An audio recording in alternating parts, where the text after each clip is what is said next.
বর্ধমান জেলার পশ্চিম প্রান্তের পাথুরে কয়লা খাদান আর ল্যাটেরাইট কাঁকুড়ে মাটির অনুর্বর ভূবিন্যাসে আজ গড়ে উঠেছে অর্থকরী ফল আর সবজির বাগান।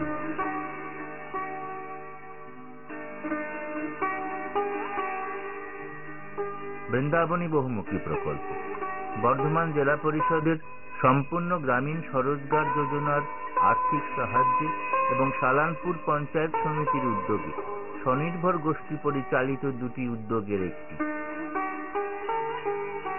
অন্য উদ্যোগটি মনোহরা বনসৃজন বহুমুখী প্রকল্প। 2.5 লক্ষ টাকা ব্যয়ে গড়ে তোলা HDRI প্রকল্প বৃন্দাবনী বহুমুখী প্রকল্প। প্রকল্পের প্রয়োজনে সেচ পুকুর তৈরি করে তা দিয়ে অত্যাধুনিক ব্যবস্থা সেচের মাধ্যমে রুখু পাথুরে মাটিকে ব্যবহারযোগ্য করে তোলা সম্ভব হয়েছে।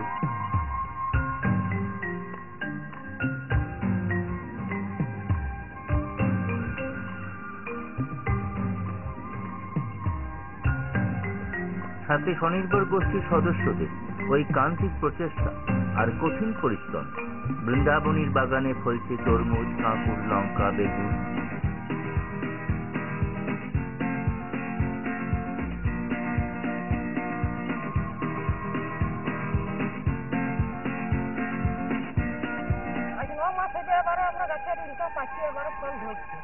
বাগুন ধরছে, কাঁচা লঙ্কা, লাউ আছে, বিঘা আছে।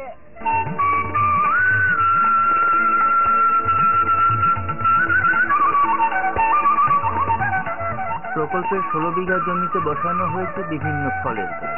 এখানে আমাদের 450 আম গাছ লাগানো আছে, 200 পেয়ারা গাছ, 8খানা লেবু গাছ আছে।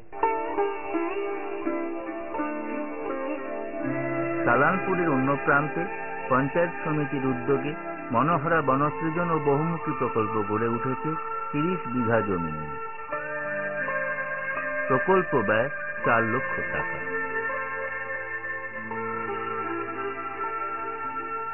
বিভিন্ন সবজি চাষের সাথে এখানে স্বনির্ভর গোষ্ঠীর সদস্যদের পরিচর্যায় 30 বিঘা জমি জুড়ে আগামী দিনের উজ্জ্বল সম্ভাবনা নিয়ে বেড়ে উঠছে আম, পেয়ারা, লেবুর মতন অর্থকরী ফলের গাছগুলি।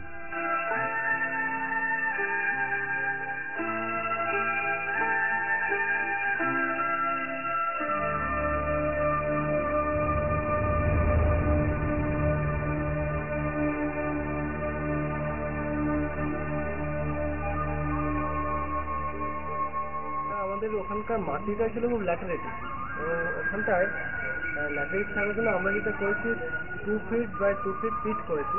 সেই পিটের মাটিটাকে আমরা রিপ্লেস করেছি এবং গাছগুলো তার মধ্যে প্ল্যান্টিং করেছি। এখন ভবিষ্যতে যখন গাছগুলো বড় হবে তখন হিউমাস ডেভেলপ করবে, অটোমেটিক্যালি এখন মাটিটা ডেভেলপ করে যাবে। ওখানটায় আমাদের মোটামুটি 2-3 বছরের মধ্যে এই অ্যাসেটটা খুব ভালোভাবে দাঁড়িয়ে যাবে। ওখানকার গ্রামাঞ্চলে যে ট্রাইবাল লেবাররা আছে তারা ওখানে একটা কাজ পাচ্ছে, প্রতিদিন অন্তত 5-6 জন লেবার ওখানে কাজ পাচ্ছে। এটাই একটা বড় দিক আমরা ওখানটায়।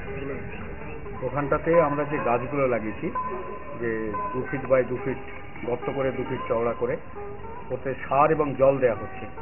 সেই জল এবং সার পেয়ে জায়গাটা যখন উর্বরা হচ্ছে সেখানে আমরা বাঁধাকপি, ফুলকপি, বিট, গাজর, ধনেপাতা, লঙ্কা ইত্যাদি ইত্যাদি বিভিন্ন গাছগুলো তলাতে তলাতে করেছি। ব্রুকলি, সবুজ ফুলকপি এগুলো করা হয়েছে এবং এখানকার বাজার থেকে লোকেরা গিয়ে, এজেন্টরা গিয়ে, ফোরেরা গিয়ে সেখান থেকে কিনে আনে।